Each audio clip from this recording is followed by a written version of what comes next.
What's happening? What's up, ass clowns? Jer-dog here from the barcomic.com. Actually, leave off the. It's just barcomic.com. That's what it is. All right, people joining in already. Good to have you. Bam. Today's featured veer for Hump Day Happy Hour on the return of the 420 report at 4:20 p.m. Eastern Time. It's Allagash. Allagash Belgian style white wheat beer. So I'm going to fill up my mug. I'm going to talk my shit into the laptop camera, hang out with you here for about 15, 20 minutes. While the audience builds, let me go over the upcoming show dates and give some shout outs.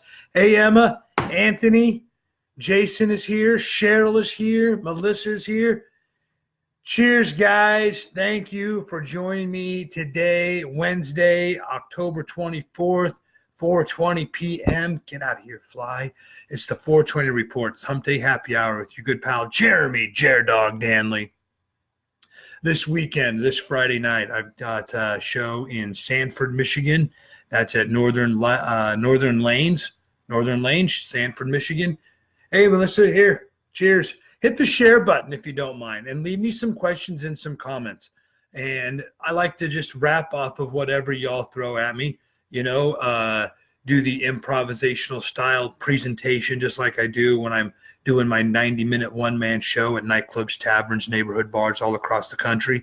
Like this Friday night, Sanford, Michigan at Northern Lanes. That's 80% sold out right now. At least that's the last that I heard. So tickets are going fast for that. This Friday, October 26th, Sanford, Michigan, Northern Lanes. I'll put all the information in the description above. Thanks for the share. Hey, James, what's up?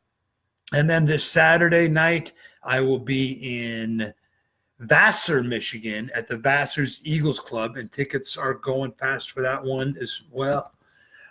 Next week, I go to Erie, Illinois for a show at Bushy's Slots. Next Friday, November 2nd. Bushy's Slots. What a great name for a bar. It sounds like a strip club, but we'll talk more about that here in just a minute. And then next Saturday night, November 3rd, tickets are also going fast for my show in Streator, Illinois at Carbo Sports Pub.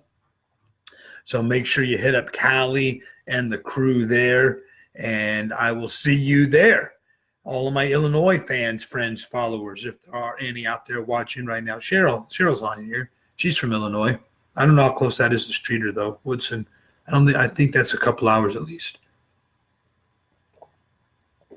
But I'm just kicking back on the patio for this edition of the 420 Report. It's Hump Day Happy Hour. And this is where I bring a different drink, a different beer, a different cocktail, something I might have discovered on the road. Usually one of my classical favorites, like I'm mixing up a White Russian or doing shots of tequila. Or, a couple weeks ago I did my world famous no hangover margaritas. If you missed that, I should probably post a replay or something of the world famous no hangover margarita. Guaranteed. If you mix up the margarita using the special ingredients that I showed on that video, you can get hammered and no hangover in the morning. I promise you that. Hey, Nick, what's up? Hey, Greg, good to see you guys. Cheers. Thank you for being here today. This Facebook Live video, just talking my nonsense into the camera, and I keep getting these phone calls. Here's another one. I'm going to see who this is all about. Hello, this is Jer-dog. Hello. This is the second notice that your factory warranty on your vehicle may have expired and should be reactivated to protect against the cost of repairs. I don't even have a vehicle. If you responded to this notification, it's not too late.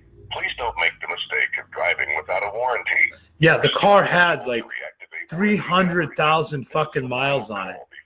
There are about 350,000 miles on my van. Something tells me it was way out of factory warranty when that radiator blew up. and I was going across the Mississippi River Bridge on my way to a show in Wisconsin from Ames, Iowa. I drove about 2.5 hours, 3 hours. I rolled into Dubuque. Everything was fine. I pull over for lunch. I have a nice leisurely lunch. I get back out into the van in order to finish on the rest of the way to the show. And as I'm making my way through the streets of Dubuque, Iowa, I see the temperature gauge shoot straight up into the red, just straight, like no pause. It didn't even like slowly make its way up there. As soon as I turned the van on and started going down the street, the temperature gauge just shot straight up into the hot zone. And I've been there before. I'd seen that happen. It had gone into hot before, just a couple months in the past, and the whole radiator system and everything, it's all just locked up. The whole thing just shut down. There's smoke coming out of the hood. I've been there, done that before. I knew exactly what was about to happen. That motherfucker was about to explode. And I'm driving through the streets of Dubuque, Iowa, already somewhat late for the gig. Not really late for the gig, but running a little bit behind because I probably took a little bit too much time eating my lunch. And so I'm already in somewhat of a panic mode. But then when I see the temperature gauge go straight up into the red on the van, I knew that son of a bitch was about to die. It had maybe a few more minutes left in its life. And I'm trying to pull over off of an exit in order to hit a gas station so I can maybe put some more coolant in there or see if maybe the water is just low, see whatever the fucking problem is. And if there's anything I can do about it in order to get to the rest of the way to my gig. That Friday night is like Portage, Wisconsin is where I was going. So I'm going across the Mississippi River Bridge, and because I thought I took an exit to get to a gas station. The exit I take, it says, next exit, Wisconsin. And I'm going straight over the Mississippi River Bridge. It's like a mile-long bridge. It might not be that long. I might be exaggerating just a little bit, but it felt like 10 fucking miles, man. And I had to go slow, and there were cars passing by me, and it was really dangerous, and there's literally nowhere to pull off. So now if the van does, like, it could explode any second. It could totally lock up and die any second. And there I am stuck on the Mississippi River Bridge, literally with nowhere to pull over. There might have been like a little bit of a shoulder. There really might have been. But when you're in that situation and you're going across a Mississippi fucking river with smoke coming out from under the hood of your van, if that pullover shoulder looks awfully fucking tiny, take it from me, man. Holy shit. I don't think no warranty is going to save me from situations like that. No extended warranty. Are you kidding me? And these sons of bitches, they call all the time. It's always this robo dial. But what really pisses me off on these robo calls, what these voice broadcasts, are the ones from politicians. You know, is first of all, they don't even know what I'm registered as because I don't register. They don't even register as an independent. That apparently is actually a political party these days, the Independent Party. So are you an independent or are you part of a party? That makes no sense to me whatsoever.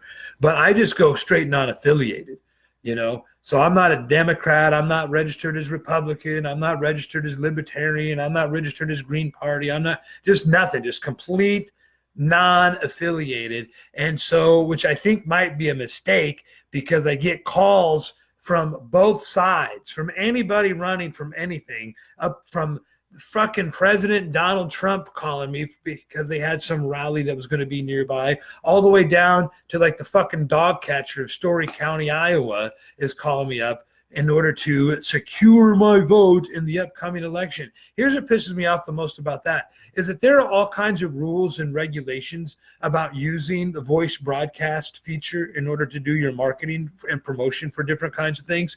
But apparently those rules go right out the window when it comes to politicians.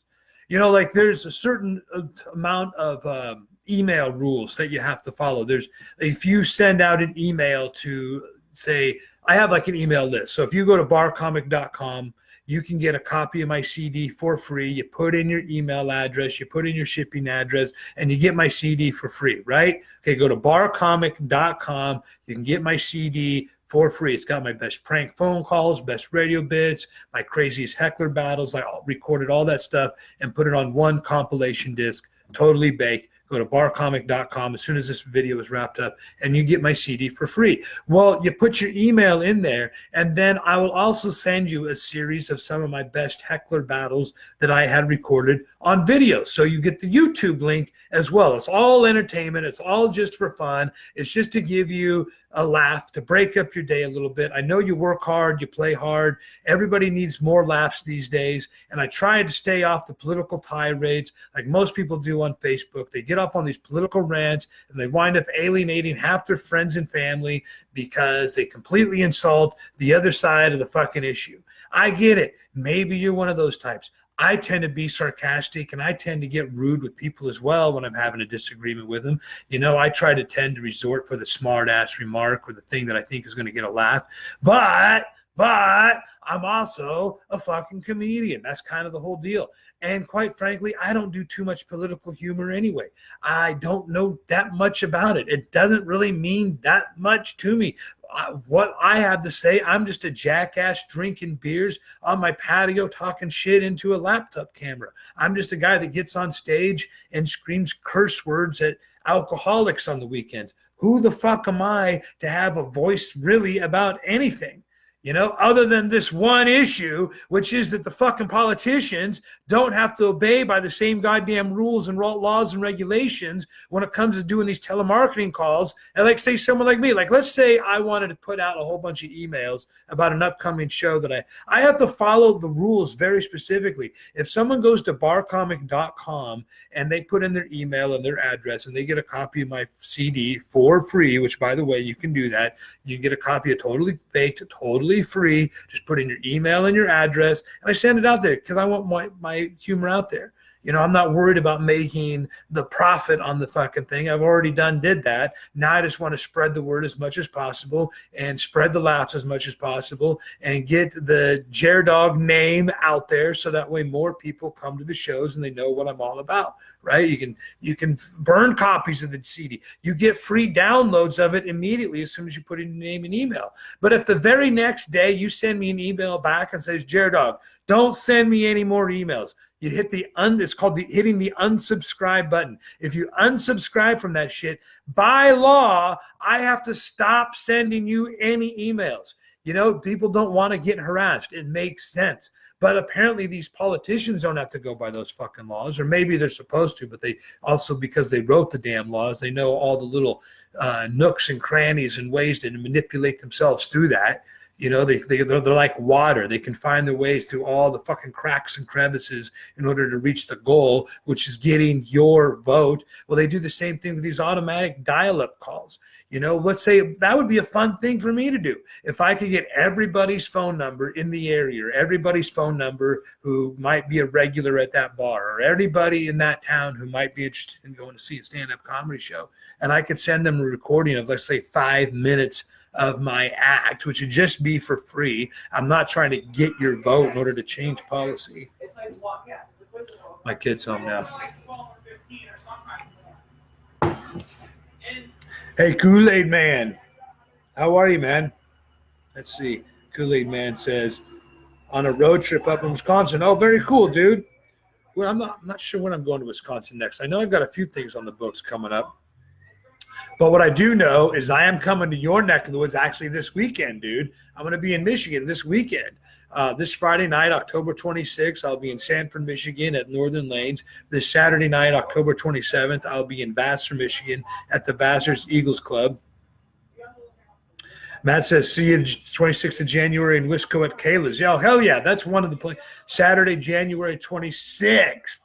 In Neshkoro, Wisconsin at Kayla's Pub and Grub. So there's a Wisconsin date for you. I've got coming up there. Kool-Aid Man, bring your drinking shoes. That's my birthday. Very cool. All right, well, cheers. Happy birthday a couple months early there, Kathy. Hey, Jeremy, how is it going? Never stop sending emails. All the politicians can stop.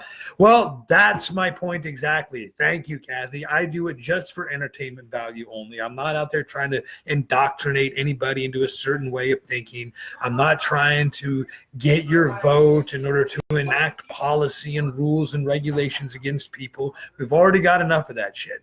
You know, we've already got enough laws on the fucking books. That's not what I'm out. But these sons of bitches politicians, they don't have to go by the same rules. So I can hit the unsubscribe button. I hit the stop button on the text message that I somehow receive, or I tell them to put me on the do not call list from these automatic dial-ups. And they don't have to follow those damn rules. I just get another one right back in return. Oh, it'll be from a different organization, but they're essentially trying to get you to do the same thing. Vote for so-and-so. Oh, well, you stopped off of their list, but then they put you on a completely different list. They just keep going back and forth and switching you around. It's like a loophole in the damn thing. But if I were to do that and someone were to report me, they'd probably, the FCC or whoever would come crack down on me for that shit. Anyway, it's just kind of irritating. I got off on that tangent and rant. I've still got a lot of beer left to go here, man. I usually don't like to stop these live videos until I've drank my entire drink. Look at some more comments. Tim with the thumbs up. Thank you, Tim. Checking in from Azusa, California. Jody says, up by Ashland. Hope we see you in Vassar. Yeah, that'd be cool, dude. This Saturday, October 27th, Vassar, Michigan, the Vassar's Eagles Club. And if you're up there by Ashland, if you go into Ashland, there's a really cool little bar. I wanted to say it's on Main Street. It's pretty close to the downtown area there in Ashland, called the Safari Club. Roll into the Safari Club. Real cool little joint. Look for Jeff. Tell Jeff jer-dog says hi.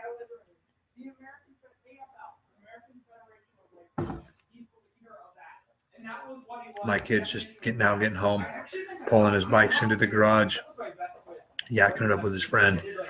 I'm out here talking shit and cursing into a camera. They both probably think I'm nuts. Samuel, it's legit. Samuel Gompers, AFL. Bye, man. There you go. Thank you. I just wanted to let you know that was more on that you won't know, but it's like leaders of these unions and important people. They kind of look at you. Okay. All right. Well, what else is on the agenda this week? I got the show dates out there. I send you over to barcomic.com. You can get on my email list. If you want to get my CD for free, head to barcomic.com. And I haven't been promoting that a whole lot lately on these Facebook Live videos. I've just been able to find the time to sit down and do it. And now I do them at 4:20 p.m. Central Time. I'll be back again tomorrow with another live video at 4:20 p.m. or Central Time, Eastern Time. I used to do them at Central Time. And now I was just a little bit too late in the day. All hell will be breaking loose. The kids are getting home from school. They'll be upstairs running around. My wife is going fucking crazy. I usually had to go down to the post office or run some last minute errand. At the same time, I want to sit down and talk to you on my live video. It's one of my favorite parts of the day. I look forward to it all day long. It's something that motivates me just to keep at it, write down my thoughts. And then I don't have to wait for the weekend to go on the road and try out some new material. I can sort of rant and rave about it right here, right now, hang out with you, maybe give you a little bit of entertainment value during the day. And if you do go to my website, barcomic.com, and put in your information to get my CD for free, you'll get the downloads of it instantly, as well as an upcoming series of links to my YouTube videos of my greatest heckler battles that I ever recorded. One of them actually is a video from about 10 years ago. Can you imagine that? YouTube's been around for 10 fucking years. It was kind of revolutionary. I mean, it was definitely revolutionary when it came out. It was a real cool thing that I was messing around with. I didn't really understand how long it would be around or the overall reach that YouTube would have. I just started dicking around with my video camera and putting stuff up there.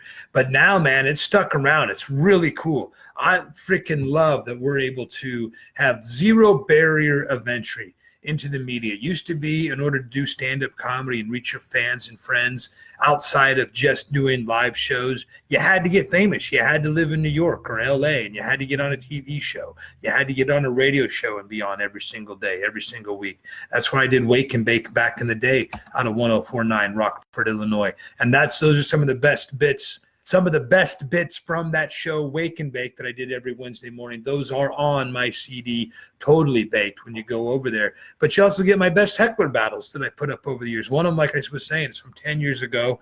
And it's actually an opening comedian on stage. He was struggling a little bit.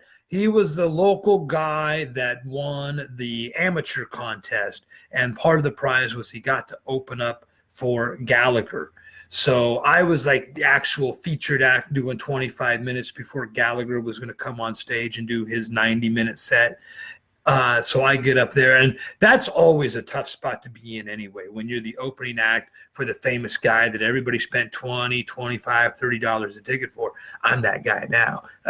Thanks to all my peeps online, social media, and doing these videos. You know, you come out to my show, you're going to spend $10, $15, $20, $25. And then my opening act is now the pain in the ass, and I'm no longer the pain in the ass opening act. But back in them days, I was the pain in the ass opening act, opening up for Gallagher. I was real excited because even though a lot of comedians give him shit about being the guy that all he does is smash fruit, I'd always been a Gallagher fan, even from way back in the day. I liked the idea that a guy got up there and did different shit with props and different lighting effects, and then the watermelon smashing thing at the end. I was never really into that so much, but I do get what he's going for. He was doing a parody of infomercials, and it was the big wow closing bit that got everybody screaming and hollering and cheering, and then you became known for. Even if you don't want to do bits like that as a stand-up comedian, the audience practically fucking demands it, you know? Like one of the reasons why Steve Martin, for instance, had to stop touring was because he couldn't get to any new material.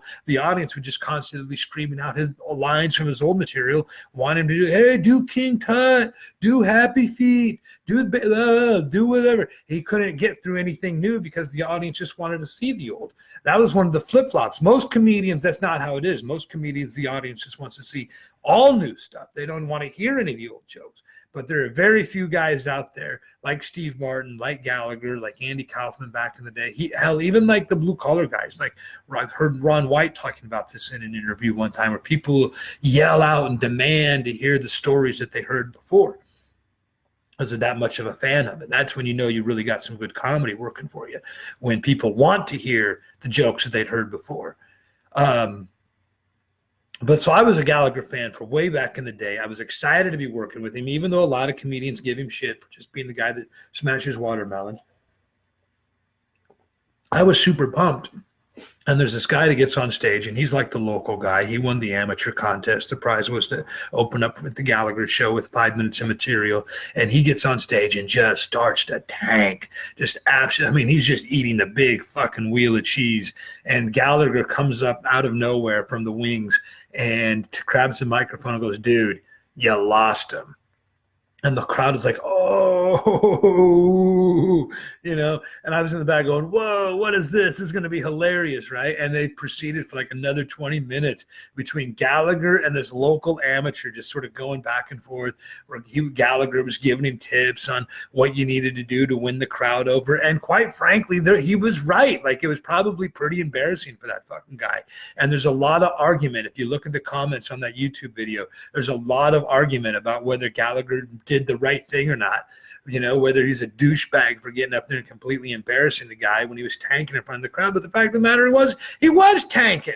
And as comedians, that's what we're supposed to do. We're supposed to take a raw, real, honest, truthful situation from a pure place in our heart and turn it into something that makes everybody laugh. You turn an awkward situation and then you alleviate it. You break the tension with laughter. That's the whole structure of comedy. That's how this stuff works. You take something, you create a little bit of tension, and then you insert something funny, something shocking, a twist, a surprise, in order to create that involuntary reaction of laughter. But without the tension, without the awkwardness, it's really hard to come in with that shocking surprise. And when I say shocking, I don't mean like shock jock type offensive material shocking. I just mean a surprise twist. You say something truthful, and then you have a surprise right around the corner, something that they did not expect you to hear, where the audience fills in and makes the connections. They can't believe what it is they're seeing, and they're shocked just from the craziness of the situation, not because it's raunchy, not because it's rude. And even if it is a little bit rude, it's still being done from a place of purity and fun in your heart. And you can see that in that Gallagher video that I put up on YouTube. So if you go to my YouTube channel, which is also the Bar Comic, by the way, or if you go to barcomic.com and you put in your email address, I will send you a sequence of these videos where I was getting heckled or whether there's some crazy unpredictable thing that happened on stage. And it goes all the way back to 2008 when I put up my very first video on YouTube with Gallagher schooling the local open micer, which has caused a lot of controversy on that YouTube video, by the way. It's probably one of my most frequently watched ones. Whew, a lot said for just completely off the cuff. We're already 25 minutes into this thing and I haven't even finished my beer yet. But I think that's one of the reasons why I actually enjoy heckler situations. Enjoy might not be the right word. Welcome might not be the right word. I think in retrospect, like I don't go into a show wanting to be heckled. But I do like the improvisational element of it. I do like the chaotic atmosphere. I like the anything goes vibe. I like the vulnerability. I like creating that tension. And if the heckler is doing that and people are like, oh, what is he going to say? What's going to happen here? It gives me the opportunity to now show off my improv skills. It gives me the opportunity to just go off the top of my head and create new material on the fly. And the rest of the audience, I think they do appreciate that. I really do. I think the rest of the audience appreciates that you're able to go off the cuff and just ad-lib your way through it. And they see that as being real and in the moment. And you're obviously not doing the script. You're obviously just speaking from the heart. And I think that adds an element of realness, which is what one of the attractive appeals of live entertainment is. If you just wanted to see something perfect and polished, you could just stay home, keep your fat ass safely and secure on the fucking couch watching cable television all night. But I think the magic and charm of live entertainment, especially live comedy, is that something may go wrong at any moment. You might get heckled and you might not have the perfect comeback. There are many situations I've seen where the heckler in the audience actually does get the best of the comedian. And sometimes that happens when the comedian's even been a headliner for years and years and years and should fucking know better. So instead of having a fun, witty line that they say in response, they just immediately fly off the handle and throw out this verbal assault, vitriolic insults. And that's really not fun for anybody. That just takes an awkward situation and makes it even more awkward. I like doing audience participation. I like doing a lot of crowd interaction. I like keeping it spontaneous. I like keeping it improvisational. I like keeping it with an anything goes vibe at my shows. And that's what you will get this Friday night. If you're in Michigan, come on out to Sanford, Michigan this Friday, October 26th. I'll be at Northern Lanes. And this Saturday, October 22nd or 27th, Vassar, Michigan at Vassar Eagles Club. So I'm really looking forward to my trip up to Michigan this weekend. Guys, I'll be back tomorrow with another live video at 4:20 p.m. Eastern Time or as close as possible. Almost done with the beer there. I'm going to wrap this motherfucker up. Go to barcomic.com. I've thrown that website out there a whole bunch of times during the course of this video, but you can get my CD totally baked, totally free, as well as a whole bunch of videos off my YouTube channel where I'm battling hecklers, partying with rednecks. It gives you a real insider's look at what it's actually like to be a stand-up comedian on the road, traveling this great country of ours. The beer is done. Today's featured beer is something I picked up last weekend when I was in Maine. Allagash, that's a local brewed right there in Portland, Maine. So shout out to the Lewiston Club for having me in last week. What a packed house of fun party animals that was. Hit the share button. Leave me some questions. Leave me some comments. Even if you're tuning in this late or watching on the replay, I will answer them all, even if it's just a little thumbs up to like, hey, I saw you. Thanks for watching. 30 minutes in. Holy shit. Wow. I started this off. I didn't really have much to talk about. What did I go over? I ran and raved about politicians. I ran and raved about telemarketers. I get interrupted by my son coming home from school, chatting up the nerdy shit with his friend. And then I went off on a rant about my YouTube channel, my heckler battles, why I actually somewhat like hecklers. I put that word in quotes. I use that word loosely. I don't want a heckler. It's just that after the fact, I usually have appreciation for him because it turned into one of the most memorable parts of the show. And then they always afterwards like, I was helping you. I was helping you. A lot of times that is the annoying part. Hecklers take a little bit too much fucking credit for what they did. You know, as much as I appreciate them interrupting the show in the sense that I was able to demonstrate my ad-lib skills, they still interrupted the fucking show. I had somewhere else that I was going with that material, probably somewhere better. You know, if you're really to evaluate the level of comedy, the stuff that I have prepared and already written is probably better than the dog turd they throw my way that I have to then manipulate and use all my alchemist skills as a comedian to turn into fucking gold to deliver back out into the audience and get the fucking laughs. So a lot of times those hecklers that come up to you after the show, they're like, I was helping you. I was helping you. A little too much self-congratulatory back patting going on, if you ask me, if you want my opinion. You know, they need to recognize the situation for what it was. No. Heck, Mr. Heckler, you were just a drunk asshole. I took the fucking dog shit that came out of your mouth, turned into a fucking gold mine of comedy. Actually, you need to give me a little bit more credit. You didn't help me. I just made the best of a shit situation. And that only comes from 25 fucking years of doing this stuff. Actually, I don't even think it's been that long. I don't want to give myself too much credit. Now I'm giving myself too much, a little bit self-congratulatory back patting. All right. That's a good place to wrap up. I've been going on for over half an hour now. Watch the replay if you're just tuning in. Leave me a question. Leave me a comment. I'll be back tomorrow at 4:20 p.m. Eastern time or as close as possible. Until then, dog bless America.